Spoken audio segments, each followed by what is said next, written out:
प्यारे बच्चों, आज हम लोग बात करेंगे कक्षा 10 के विज्ञान में पौधों एवं जंतुओं में जनक जो अध्याय चल रहा था उसके अंतिम टॉपिक की हम लोग आज चर्चा करेंगे, जिसका नाम है मानव जनसंख्या वृद्धि एवं परिवार नियोजन। तो मानव जनसंख्या वृद्धि एवं परिवार नियोजन की यहाँ पर बात करेंगे, लास्ट टॉपिक है इस चैप्टर का। देखिए, सबसे पहले समझते हैं कि जनसंख्या क्या होती है। एक क्वेश्चन आ जाता है कभी कभी दिमाग में कि जनसंख्या और समुदाय में क्या अंतर है। तो जनसंख्या उसे कहते हैं जब किसी एक ही जाति की गणना की जा रही हो तो उसको हम लोग जनसंख्या कहते हैं, और समुदाय कहते हैं जहां पर विभिन्न प्रकार की जातियों की गणना की जाए उसे हम लोग समुदाय कहते हैं। यहाँ पर हम लोग चूंकि बात कर रहे हैं मानव जनसंख्या पर, तो जैसे कि देख रहे हैं कि मानव की जनसंख्या दिन प्रतिदिन लगातार बढ़ती जा रही है, बहुत ज्यादा इसमें वृद्धि हो रही है, और ये वृद्धि इस हद तक हो रही है कि जो कहीं न कहीं हमारी इस पृथ्वी के लिए अत्यंत ही भयावह होने वाली है। तो यहाँ पर जो हम लोग आज का टॉपिक रखेंगे वहां पर जनसंख्या की बात करेंगे और परिवार नियोजन की भी बात करें कि किस प्रकार से परिवार नियोजन किया जा सकता है। तो सबसे पहले हम लोग यहाँ समझते हैं कि क्या क्या इसके दुष्प्रभाव है हमारे मानव समाज पर। यानी कि हम पहला हेडिंग से बात करते हैं कि जनसंख्या वृद्धि का मानव समाज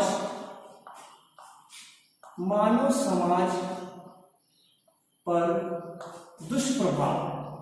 चलिए इस पर चर्चा करते हैं थोड़ी देर कि जो यहाँ पर जनसंख्या वृद्धि हो रही है, इस जनसंख्या वृद्धि का हमारे मानव समाज पर क्या दुष्प्रभाव पड़ रहा है, उससे कौन सी हानियां हो रही है जो पूरे के पूरे मानव समाज को ही जो है कहीं न कहीं उसको भयावह स्थिति उसको उत्पन्न कर रही है। तो यहाँ पर समझते हैं कि कौन से दुष्प्रभाव ऐसे होते हैं जो निरंतर जनसंख्या वृद्धि के कारण उत्पन्न होती है। अगर हम बात करें कि लगातार जनसंख्या वृद्धि होती जाए तो सबसे पहला जो असर पड़ता है वो हमारे खाद्य समस्या पर आता है। जो हमारे भोजन है उस भोजन को यह सबसे ज्यादा जो है दुष्प्रभावित करता है। यानी कि कह सकते हैं जो खाद्य समस्या है ये कहीं न कहीं बहुत ज्यादा जो है बढ़ जाए। तो जो खाद्य समस्या है ये खाद्य समस्या में वृद्धि होगी। कैसे होगी खाद्य समस्या में वृद्धि? जैसे मान लेते हैं कि जब अनाज की जो पैदावार होती है वो एक पर्टिकुलर एरिया में हो रही है, वो जो उर्वर खेती होती है वहीं पर ही जो है अनाजों की पैदावार हो सकती है। लेकिन निरंतर जैसे जैसे जनसंख्या बढ़ेगी पैदावार तो उतने ही है, लेकिन वहां पर क्या उसकी डिमांड बढ़ जाएगी। तो जब निरंतर डिमांड बढ़ेगी तो कहीं ना कहीं जो है ये समस्या उत्पन्न करेगी हमारे इस जो मानव समाज में। जैसे अगर हम बात करें कि एक व्यक्ति की, अगर हम प्रति व्यक्ति की बात करें कि प्रति व्यक्ति की जो कैलोरी ऊर्जा होती है, प्रति व्यक्ति जो आवश्यकता होती है वो लगभग जो है 3000 कैलोरी ऊर्जा आवश्यक होती है प्रतिदिन। यानी कि प्रतिदिन जो है जो भोजन है उस भोजन में लगभग 3000 कैलोरी ऊर्जा मनुष्य को मिलना चाहिए अगर एक स्वस्थ व्यक्ति है तो। लेकिन इसके अगर देखा जाए इसका विपरीत परिणाम हो रहा है कि आज के समय में अगर बात करें तो सबसे उसमें जो विकासशील देश है उस विकासशील देशों में सबसे ज्यादा अगर समस्या हो रही है तो वो भोजन की हो रही है। क्योंकि अगर विकासशील देशों की बात करें तो ये जो मात्रा है प्रति व्यक्ति केवल जो है अगर बात करें तो 2000 कैलोरी ऊर्जा से भी कम जो है यहाँ पर पोषण मिल पा रहा है प्रति व्यक्ति को। तो कहीं ना कहीं सबसे ज्यादा समस्या जो इसमें हो रही है विकासशील देश की, और जो भारत है वो विकासशील देश है। सबसे ज्यादा जो भुखमरी के कगार पे होते हैं वो भुखमरी कगार पे प्रायः विकासशील देश के प्राणी को रखा जाता है। अरे जो विकासशील देश है इस विकासशील देश में सबसे बड़ी इसकी समस्या क्यों होती है? क्योंकि एक तो अज्ञानता कुछ ज्यादा है और लगातार ऐसे देशों में जनसंख्या की वृद्धि बहुत तेजी से हो रही है। तो जनसंख्या वृद्धि जैसे जैसे होगी वैसे वैसे ही जो खाद्य समस्या है वो बढ़ती जाएगी, भोजन की आपूर्ति कम होगी तो प्रति व्यक्ति की जो कैलोरी पर ऊर्जा होती है वो वहां से घटना शुरू हो जाएगी और जो बच्चे होते हैं बच्चे कुपोषण का शिकार उत्पन्न होना शुरू हो जाते हैं। यानी खाद्य समस्या से क्या होगा, बहुत सारे विभिन्न प्रकार के रोग उत्पन्न होगा, या कह सकते हैं कि जो बच्चे होते हैं बच्चों को कुपोषण की शिकार होना शुरू करेंगे, बच्चों में बौनापन आ जाएगा, वयस्क जो शरीर होगा वो भी अत्यंत दुबला, बहुत ही जो है निर्बल रहेगा, थोड़ी थोड़ी चीजों में थकान आएगी, कमजोरी आएगी। तो इस प्रकार से समस्याएं यहाँ पर उत्पन्न होती है। तो अगर जनसंख्या वृद्धि हो तो सबसे पहली समस्या यहाँ पर होती है वो है खाद्य समस्या। भोजन की समस्या सबसे ज्यादा आवश्यक और भोजन की समस्या सबसे ज्यादा यहाँ पर भयावह होती है अगर जनसंख्या में वृद्धि होती है, क्योंकि अनाज की जो पैदावार है वो तो सीमित है, लेकिन ये असीमित है जनसंख्या वृद्धि। तो जब किसी सीमित संसाधन का उपभोग कोई असीमित संसाधन करने लगता है तो वो सीमित संसाधन पर कहीं ना कहीं दुष्प्रभाव उत्पन्न होना शुरू हो जाता है, और ये समस्या जो पूरे के पूरे मानव समाज पर एक कलंक के या कह सकते भयावह रूप में प्रकट होता है। तो पहले ये थी। दूसरी यहाँ पर आती है कि जो मेन आता है, देखिए वो क्या है, अगर जरूरतों की बात करें तो रोटी कपड़ा और मकान ये कहा जाता है, लेकिन यहाँ पर एक और चौथा स्तंभ भी है, रोटी कपड़ा और मकान, एक चौथा स्तंभ है वो है शिक्षा। तो शिक्षा की समस्या यहाँ पर भी जो है उत्पन्न होगी, यानी कि किसकी होगी, शिक्षा व्यवस्था की समस्या आएगी। दूसरा क्या होगा, शिक्षा व्यवस्था की समस्या, जिसे अब हम लोग जो शिक्षा को जो है चौथे तंत्र के रूप में गिनते हैं। पहले रोटी कपड़ा और मकान कहते थे, लेकिन अब आज के आधुनिक समय में बात करें तो शिक्षा सबसे महत्वपूर्ण होता है। तो शिक्षा व्यवस्था की समस्या उत्पन्न होगी, क्योंकि लगातार जनसंख्या बढ़ेगी, तो उतनी जनसंख्या बढ़ेगी तो कहीं ना कहीं गरीबी बढ़ेगी, और गरीबी बढ़ेगी तो सभी लोग अपने जो बच्चे हैं उन बच्चों को उच्च शिक्षा देने में असमर्थ हो जाएंगे। वैसे भी अगर उच्च शिक्षा की बात करें तो वो भी एक सीमित संसाधन है, सीमित के होता है, तो कहीं ना कहीं अधिकांश जो उसमें जनसंख्या होती है, अधिकांश जो उसमें मानव होते हैं वो उच्च शिक्षा तक नहीं पहुंच पाते हैं। कुछ प्राइमरी तक पहुंचते हैं, कुछ जूनियर तक पहुंचते हैं, कुछ जो है मानते मैट्रिक तक पहुंचे, फिर सीनियर सेकेंडरी, लेकिन यहाँ तक पहुंचते पहुंचते उच्च शिक्षा तक पहुंचते पहुंचते इनकी संख्या बहुत ही कम हो जाती है। तो दूसरी सबसे बड़ी समस्या होती है कि शिक्षा व्यवस्था की समस्या, क्योंकि लगातार जनसंख्या बढ़ती जाएगी तो उतनी ही मात्रा में विद्यालय खोलने पड़ेंगे, शिक्षा संस्थान खोलने पड़ेंगे, जो बहुत ज्यादा कह सकते हैं कि संभव नहीं है। तो दूसरी समस्या आती है शिक्षा व्यवस्था की समस्या। तीसरी यहाँ पर आती है आजकल का जो मुख्य मुद्दा होता है, आजकल इस पर डिबेट भी बहुत ज्यादा होती है, रोजगार समस्या। रोजगार समस्या सबसे ज्यादा समस्या आ रही है वो रोजगार, क्योंकि अगर रोजगार नहीं होगा तो कहीं ना कहीं वो अपने जो उसके बच्चे होंगे उनको उत्तम शिक्षा व्यवस्था उपलब्ध नहीं करा पाएगा, या उत्तम शिक्षा व्यवस्था प्रणाली नहीं तो रोजगार के लिए कहीं ना कहीं समस्या उत्पन्न होगी। तो कहीं ना कहीं दोनों आपस में एक को रिलेट करते जुड़े होते हैं। तो तीसरी सबसे बड़ी समस्या यहाँ पर आ रही है रोजगार समस्या। ये रोजगार सभी के लिए आवश्यक है, क्योंकि रोजगार रहेगा तभी वह जो अपने घर वालों का या अपने बच्चों का या अपने जो उसकी गृहस्थी है उसका वो भरण पोषण कर सकता है। तो ये समस्या यहाँ पर उत्पन्न होती है अगर लगातार जनसंख्या वृद्धि हो। तो क्योंकि अगर देखा जाए कि अगर एक भी वांट निकलता है, मान लेते 100 लोग की वांट निकलता है, 100 वांट है वहां पर, तो 100 वांट में भी अगर फार्म पड़ते हैं तो 1 लाख से ऊपर फार्म पड़ जाते हैं। तो कहीं ना कहीं एक एक सीट के पीछे 10-10 हजार लोग जो है, 1000 लोग 10,000 लोग एक एक सीट के लिए वहां पर जो कंपटीशन करते हैं। तो ये समस्या सबसे बड़ी समस्या है रोजगार समस्या। एक रोजगार कहां से उत्पन्न करेंगे, जनसंख्या लगातार बढ़ती जाएगी तो जितनी रोजगार को अवेलेबल करा सकते हैं। तो ये चीज यहाँ पर समस्या उत्पन्न होती है, रोजगार समस्या। इसके बाद क्या होता है कि हमारा जो शरीर है, इस शरीर को भी स्वस्थ रखना चाहिए। तो स्वास्थ्य एवं जो चिकित्सा सेवाओं की समस्या उत्पन्न हो जाएगी। स्वास्थ्य एवं चिकित्सा सेवाओं की समस्या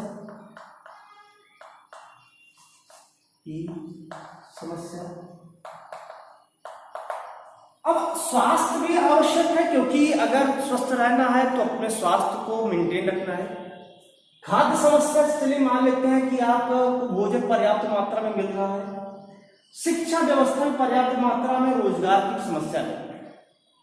समस्या क्या है कि मान लेते हैं कि कहीं एक इलाका है, एक क्षेत्र है, वहां पर डॉक्टर नहीं है, चिकित्सीय सुविधाएं नहीं है, तो उस चिकित्सा के अभाव में भी, सब कुछ होते हुए भी जो है चिकित्सा के अभाव में किसी छोटे से रोग से भी व्यक्ति मर जाते हैं। जैसे कि कहा जाता है कि प्राचीन समय में, हालांकि इसमें बहुत सारे उन्नत हुए, सरकार इस पर बहुत सारे कार्य किए, स्वास्थ्य और चिकित्सा पर बहुत ज्यादा, आज अगर भारत की बात करें तो बहुत ही ज्यादा इस पर आत्मनिर्भर हो चुका है, इस स्वास्थ्य एवं चिकित्सा के क्षेत्र में। फिर भी अगर हम थोड़ा सा पिछड़े एरिया में चले जाए, थोड़ा सा ग्रामीण क्षेत्र में चले जाए, तो वहां पर आज भी वही स्थिति है जो आज के लगभग 30-35 साल 40 साल पहले थी। तो कहीं ना कहीं वो समस्या आज भी बरकरार है, लेकिन ये कह सकते हैं हम शहरी क्षेत्रों के लिए तो ठीक है, लेकिन ग्रामीण क्षेत्रों में आज भी इसकी समस्या बनी हुई है। तो लगातार अगर जनसंख्या बढ़ रही है तो उतनी जनसंख्या गांव में मान लेते बढ़ रही है, तो वहां पर भी इसकी व्यक्ति पर, अगर डॉक्टरों की बात किया जाए तो पता चलता है कि हमारे देश में कि एक डॉक्टर प्रति 1000 व्यक्तियों पर, कहीं जो एक डॉक्टर होता है प्रति 1000 व्यक्ति पर, तो ये समस्या होती है। वो एक डॉक्टर कितने लोगों का चेकअप कर सकता है? तो ये हमारे जो मानव जनसंख्या है, उस जनसंख्या वृद्धि का इस पर भी जो है एक समस्या उत्पन्न होती है, स्वास्थ्य एवं चिकित्सा सेवाओं की समस्या होती है, अर्थात इसकी कमी होने लगी। कितनी भी आपूर्ति कराई जाएगी, क्योंकि डॉक्टर तो एक ऐसा नहीं कि हर घर में एक डॉक्टर निकल जाएगा। डॉक्टर बनने के लिए बहुत मेहनत है और हर घर में डॉक्टर उपलब्ध नहीं हो सकते, क्योंकि इतनी सीटें नहीं है हमारे देश में। तो वो तो एक सीमित संसाधन है, और उस सीमित संसाधन में अब लगातार जनसंख्या वृद्धि होगी और सीमित संसाधन है चिकित्सा का, तो कहीं ना कहीं हमारा देश या हमारी जो जनसंख्या है वो प्रभावित होती है। इसके बाद क्या है, मैंने कहा था रोटी, कपड़ा और मकान। मकान यानी आवास समस्या, आवास समस्या, आवास समस्या।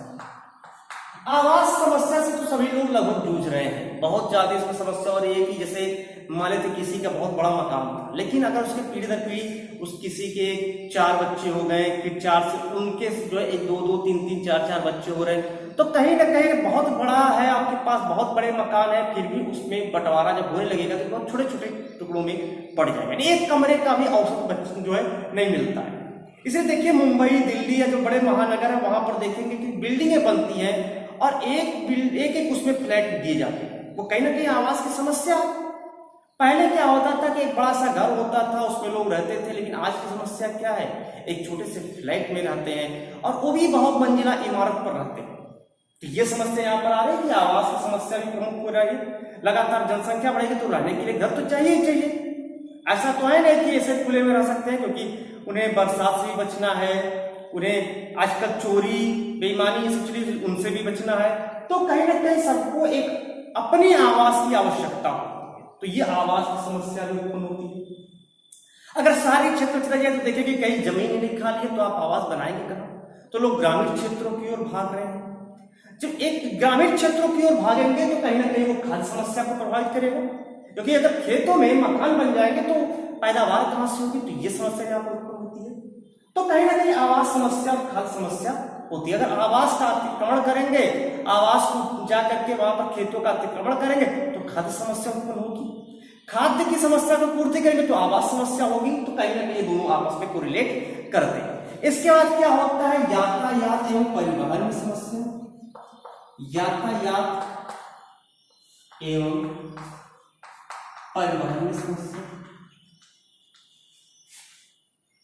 देखेंगे अगर अभी इसी समय आप किसी चौराहे पे निकल जाइए तो देखेंगे हजारों गाड़ियों की एक लंबी लाइन, एक लंबा भीड़ वहां पर निकल रहा है। बहुत ज्यादा भीड़ चलता रहता है। अगर महानगरों में जाइए तो 2-2 घंटे 3-4 घंटे तक जाम में लोग फंसे रहते हैं।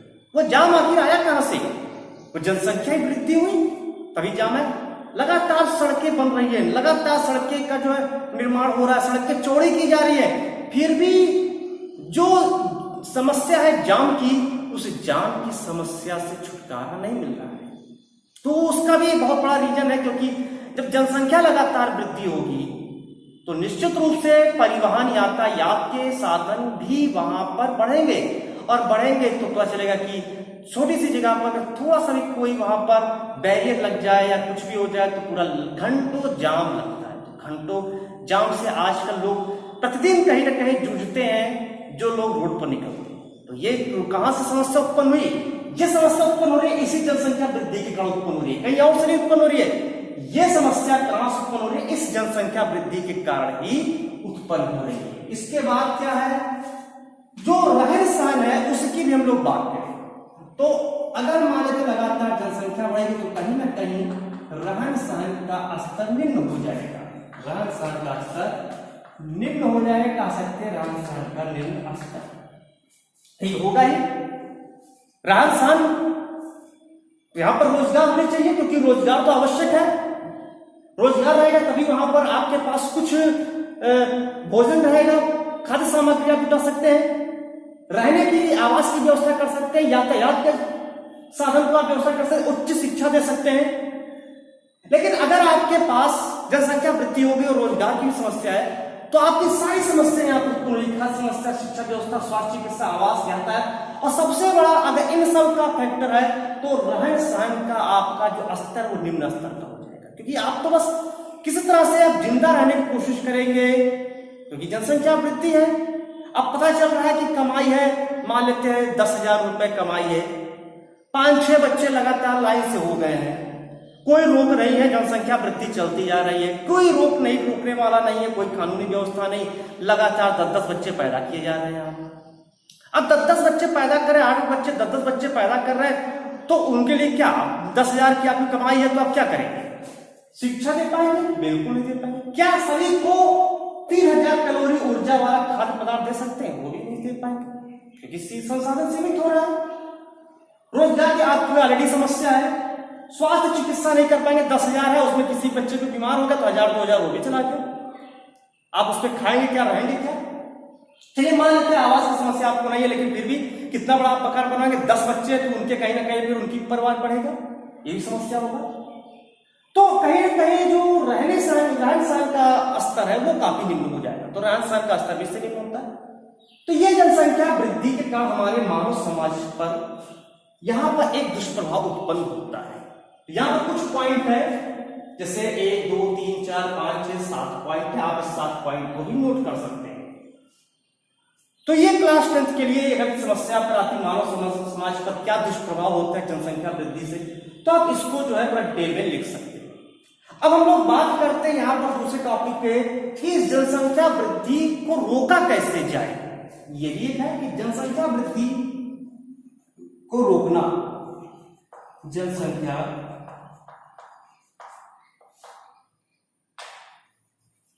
वृद्धि को कम करना। तो उसके लिए क्या करना है? तो उसके लिए करना है यानी अपनाना है, क्या अपनाना है? यहां पर अपनाना है परिवार नियोजन। परिवार नियोजन यानी कि यहां पर क्या है, परिवार नियोजन को अपनाना पड़ेगा।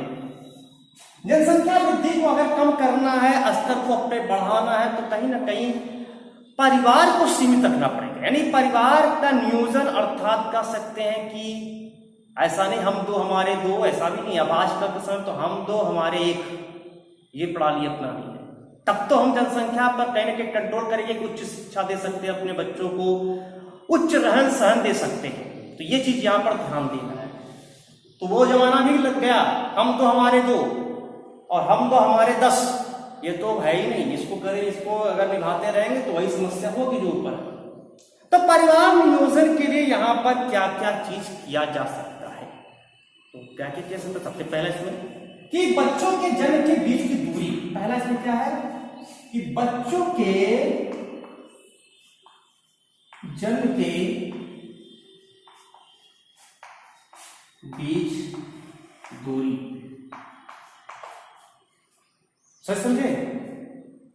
अंतर होना चाहिए। मान लीजिए चलिए हम तो हमारे दो, हम दो हमारे दो, ये नियम आप अपना रहे हैं तो भी एक बच्चे से दूसरे बच्चे के जो होने का, जन्म होने का समय है उसमें कम से कम 3 से 4 वर्ष गैप होना चाहिए। कम से कम, मैं बोल रहा हूं कम से कम 3 वर्ष इससे अधिक 3 से 4 वर्ष चाहिए कम से कम, मतलब इससे कम नहीं होना चाहिए। तो बच्चों के जन्म के बीच की दूरी बहुत ही आवश्यक है, कम से कम 3 से 4 वर्ष की अवधि जो है एक बच्चे से दूसरे बच्चे के जन्म के बीच में जो है गैप होना चाहिए।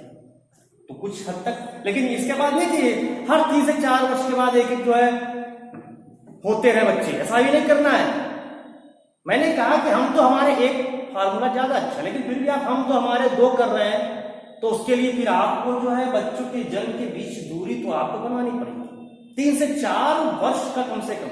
लेकिन उसके बाद है ना कि एक के बाद एक हुआ, फिर 3 से 4 वर्ष बाद धीरे शुरू कर देंगे, ऐसा नहीं करना है।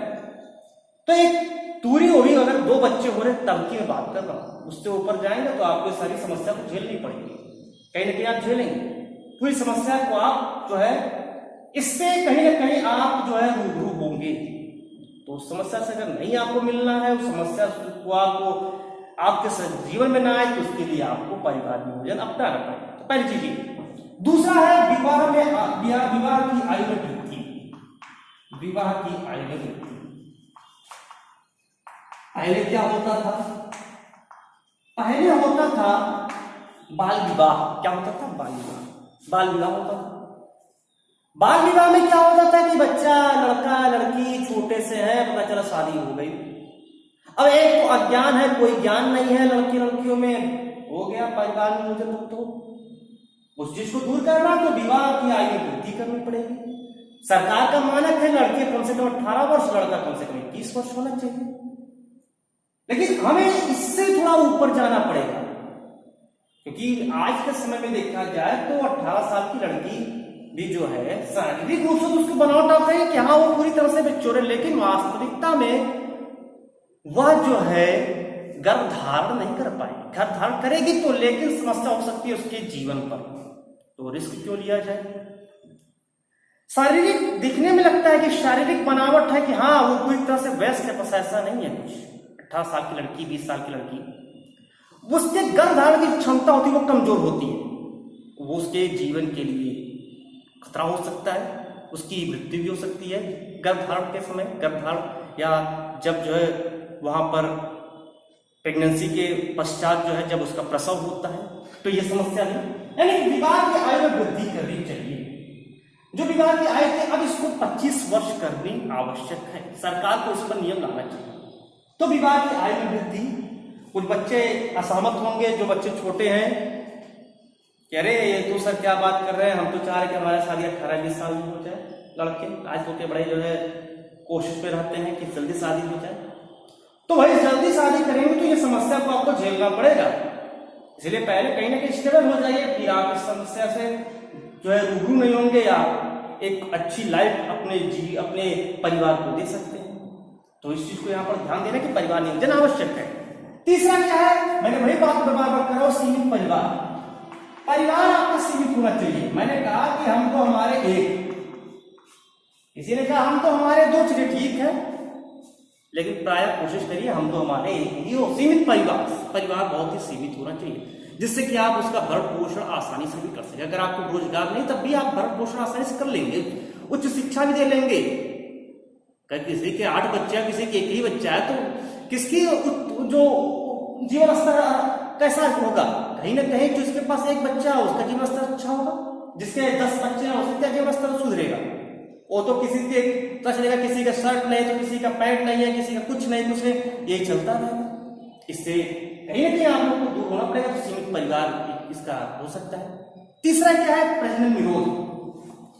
अब कैसे करें, यही समस्या होती तो अभी उसकी विधि बताया जाएगा, लेकिन अभी यहाँ पर थोड़ा सा कि प्रजनन निरोध का प्रयोग किया जाए। अगर आपको जो है संख्या नहीं बढ़ानी, जनसंख्या नहीं बढ़ानी, तो उसके लिए आप प्रजनन निरोध का उपयोग कर सकते हैं। उसमें गर्भ निरोधक गोलियां आती है महिलाओं के लिए, पुरुष कंडोम का उपयोग कर सकता है। तो प्रजनन निरोध भी यहाँ पर जो है परिवार नियोजन का एक हिस्सा, अहम हिस्सा होता है। इसके अलावा शिक्षा व्यवस्था बड़ी उत्तम क्लास की होनी चाहिए। शिक्षा व्यवस्था होता क्या है कि अगर जब बात होती है यहाँ पर परिवार नियोजन की, कुछ सेक्स से जुड़ी हुई बातें होती है, तो बच्चे आजकल शर्मा जाते हैं। ऐसा नहीं करना चाहिए। आपको सेक्स पर पूरी तरह से इसका स्टडी करना चाहिए, अध्ययन करना चाहिए। तो उसका स्टडी जब आप करेंगे, उसके बारे में जानेंगे कि क्या क्या समस्याएं होती हैं, तो वो शिक्षा व्यवस्था के अंतर्गत आएगा। तो आपको ज्ञान होगा कि हाँ कितनी मात्रा में ऊर्जा चाहिए, कितना हमें जो है रोजगार कैसा रहना चाहिए जिससे हम उच्च व्यवस्था दे सके अपने बच्चों को, रहन सहन हमारा उत्तम विश्व। तब आपको पता चलेगा कि किस तरह की जो हमारी जनसंख्या, वो जनसंख्या वृद्धि से कितने दुष्प्रभाव भविष्य में होने वाले हैं। तो इस चीज को दूर रखने के लिए शिक्षा व्यवस्था बहुत ही आवश्यक है। एक उत्तम किस्म की शिक्षा व्यवस्था ये होनी चाहिए। इसके अलावा जो है जागरूक अभियान को बढ़ावा देना, जो जागरूक अभियान है इसको बढ़ावा देना, अभियान को बढ़ावा देना। जागरूक अभियान अब मान ले रहे हैं कि इसके बाद बस पढ़ ले रहे हैं, कोई कुछ नहीं, आपको तो पता चल गया, लेकिन आसपास के कैसे लोगों को, तो जिसको पता हो वो जाकर के अपने आसपास के लोगों को समझाए इस बात को, अपने जो गांव वाले हैं लोग हैं उनको समझाए कि जनसंख्या पर रोक लगाए। जो जनसंख्या लगातार बढ़ रही है, भयावह होती जा रही है, 7 अरब को पार कर चुका है पूरे विश्व की जनसंख्या, भारत की जनसंख्या 134 करोड़ को पार कर चुकी है। किस ओर जा रहे हैं, कहां जा रहे हैं, किस होड़ में लगे हैं? क्या कंपटीशन चल रहा है जनसंख्या बढ़ाने का किसी देश से? जनसंख्या बढ़ा करके आप कौन सा उसमें क्या कर लेंगे कि कौन से आप शक्तिशाली देश की श्रेणी में आ जाएंगे? क्योंकि शक्तिशाली बनने के लिए जनसंख्या नहीं, बुद्धि की आवश्यकता है, उत्तम शिक्षा प्रणाली की आवश्यकता होती है, तकनीकी शिक्षा प्रणाली की आवश्यकता होती है, वैज्ञानिक शिक्षा प्रणाली की आवश्यकता होती है। तो ये चीज यहाँ पर बहुत ही आवश्यक होता है, जागरूक अभियान को बढ़ावा देना। तो ये यहाँ पर जागरूक अभियान को बढ़ावा देना हमारे लिए उत्तम व्यवस्था है। इसके अलावा अब नहीं कोई मांग रहा है तो उसके लिए भी एक व्यवस्था है, और वो है कानूनी व्यवस्था। नहीं मानेंगे आप तो चलिए कानून बनाना चाहिए, निश्चित रूप से सरकार को इस पर कानून लाना चाहिए, निश्चित रूप से सरकार को इस पर कानून लाना चाहिए कि आप 2 बच्चों से ज्यादा नहीं पैदा कर सकते। क्योंकि अगर कानून नहीं है तो पता चल रहा है कि मनमर्जी चल रहा है काम, 4 बच्चे, 10 बच्चे, 12 बच्चे, क्या इसमें एकदम जो है जानवरों की तरह, बकरियों की तरह, जो भेड़ की तरह आप लगातार उत्पन्न करते जा रहे हैं, जानवर बने जा रहे हैं। तो कानूनी व्यवस्था यहां पर होनी चाहिए। आधुनिक समय में कानूनी व्यवस्था की बहुत डिमांड है। आप प्राचीन समय को छोड़ दीजिए, किसी के 10-10 बच्चे होते थे, तब उस समय संसाधन सीमित नहीं था, लेकिन आज संसाधन सीमित हो गया है क्योंकि सबकी वृद्धि हो गई है, सब पढ़ रहे हैं बच्चे। क्योंकि सबसे ज्यादा क्या चिकित्सा, हमें क्या स्वास्थ्य और चिकित्सा में हमारा देश आत्मनिर्भर बन चुका है कहीं ना कहीं। तो अब छोटी मोटी रोगों से तो लोग मरते नहीं है। पहले क्या होता था, हैजा हुआ तो मर जाते थे, छोटी सी बीमारी हुई लोग मर जाते थे, ब्लड प्रेशर से लोग मर जाते थे। लेकिन आज की उत्तम व्यवस्था हो गई तो कहीं ना कहीं मृत्यु दर घटी है, लेकिन हमने क्या किया, मृत्यु दर तो घटा, लेकिन जन्म दर को उसका 10 गुना बढ़ा दिया। तो कहीं ना कहीं वो समस्या होगी। तो कानूनी व्यवस्था यहाँ पर होनी आवश्यक होती है। अब हम लोग बात करेंगे परिवार नियोजन की विधियां, कौन कौन से विधि अपनाई जाए जिससे परिवार नियोजन किया जाए। तो ये परिवार नियोजन के यहाँ पर है कि कैसे अपनाया जा सकता है, लेकिन इसकी विधि क्या होती है, इसको आज हम लोग बात करेंगे। तो परिवार नियोजन की विधियां हम लोग चर्चा करते हैं।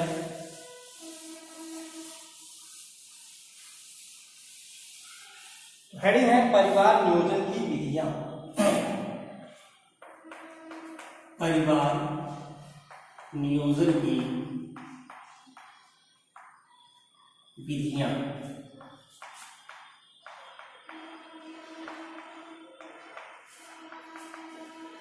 देखिए 2 विधियां हैं, एक अस्थायी विधि, एक अस्थायी विधि। पहले हम लोग आज चर्चा करेंगे अस्थायी विधि पर। अस्थायी विधि पर, अस्थायी विधि। देखिए अस्थायी विधि किसे कहते हैं कि जब बच्चों में गैप रखना हो तो उस समय अस्थायी विधि, या मान लेते हैं कि अभी बच्चे नहीं पैदा करना चाह रहे हैं, जन्म नहीं देना चाहते हैं, तो उसके लिए अस्थायी विधियां अपनाई जाती है। तो इसमें सबसे पहला आता है निरोध। सबसे पहला इसमें आता है निरोध। जिसे पुरुषों और स्त्रियों दोनों के लिए कंडोम आता है। चाहे स्त्री हो या पुरुष हो, दोनों के लिए कंडोम आते हैं अलग अलग, स्त्रियों का अलग कंडोम, पुरुषों का अलग कंडोम, तो उसका उपयोग कर सकते हैं। अगर आपको अस्थायी विधि है यानी निरोध में आप कंडोम का उपयोग कर सकते हैं। दूसरा यहां पर आता है गर्भ निरोधक गोलियां, दूसरा है गर्भ निरोधक गोलियां जो महिलाएं उपयोग कर सकती हैं, गर्भ निरोधक गोलियां।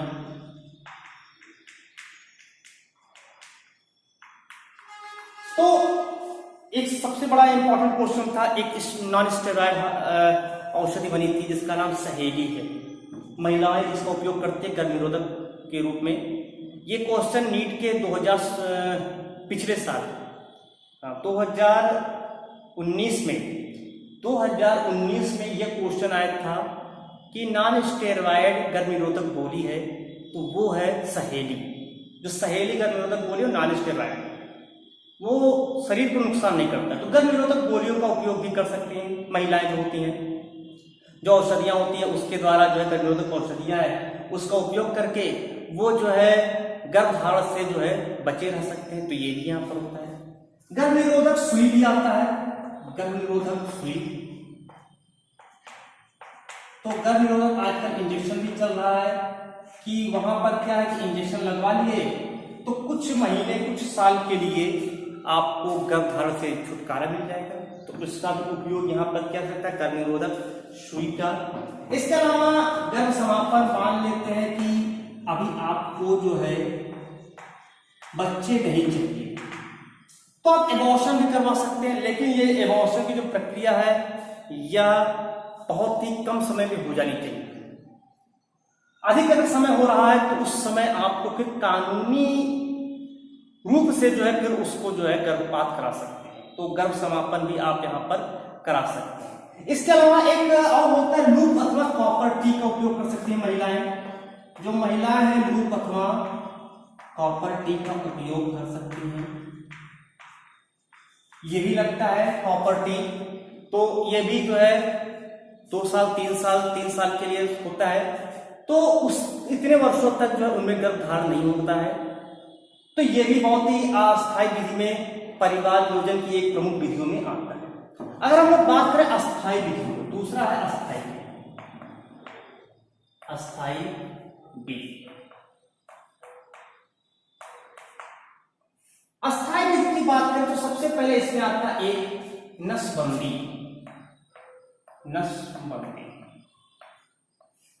नसबंदी को वैसेक्टोमी कहते हैं इंग्लिश में, वैसेक्टोमी। इस चीज को ध्यान रखिएगा, 2 चीज होते हैं, अभी मैं उसकी भी बात करूंगा दूसरे वाले की। तो नसबंदी क्या है पुरुषों में, इसमें क्या करते हैं, जो पुरुष होता है नसबंदी में पुरुष के शुक्र वाहिनी को काट कर बांध दिया जाता है,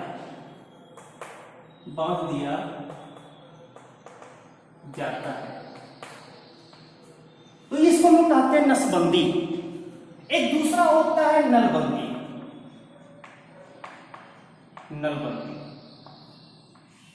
इसको कहते हैं ट्यूबेक्टोमी। इसमें क्या करते हैं, जो स्त्रियां होती हैं स्त्रियों के अंडवाहिनी को जिसको फैलोपियन नलिका कहते हैं, फैलोपियन नलिका, अंडवाहिनी को काट कर बांध दिया जाता है, तो ये अस्थायी होता है। इसके बाद अगर इस नसबंदी या नलबंदी करा दिया जाता है, पुरुषों में नसबंदी और स्त्रियों में नलबंदी, अगर ये विधि अपनाई जाती है तो वह जो है अस्थायी रूप से फिर उनमें चाहे पुरुष हो तो वो जो है उनसे शिशु उत्पन्न नहीं हो सकते हैं, और अगर स्त्री है तो स्त्रियों में जो है गर्भधारण की क्षमता नहीं रह जाती। तो इस तरह से परिवार नियोजन की अस्थायी विधि ये होती है। तो आज का जो हम लोग का टॉपिक था वो था मानव जनसंख्या वृद्धि एवं परिवार नियोजन। इस चैप्टर का पौधों एवं जंतुओं में जनन जो कि क्लास 10th का है। इस क्लास 10th के विज्ञान पौधों जंतुओं में जीवन का ये आखिरी टॉपिक था, मानव जनसंख्या एवं परिवार नियोजन। तो आई होप आप लोग को समझ आया होगा, और जरूर इसको जो है ध्यान रखिएगा, जनसंख्या वृद्धि हो रही है तो कंट्रोल कहीं ना कहीं जो है हम सब लोग को मिलकर करना है। आई होप आप लोग को समझ आया होगा। Thank you so much.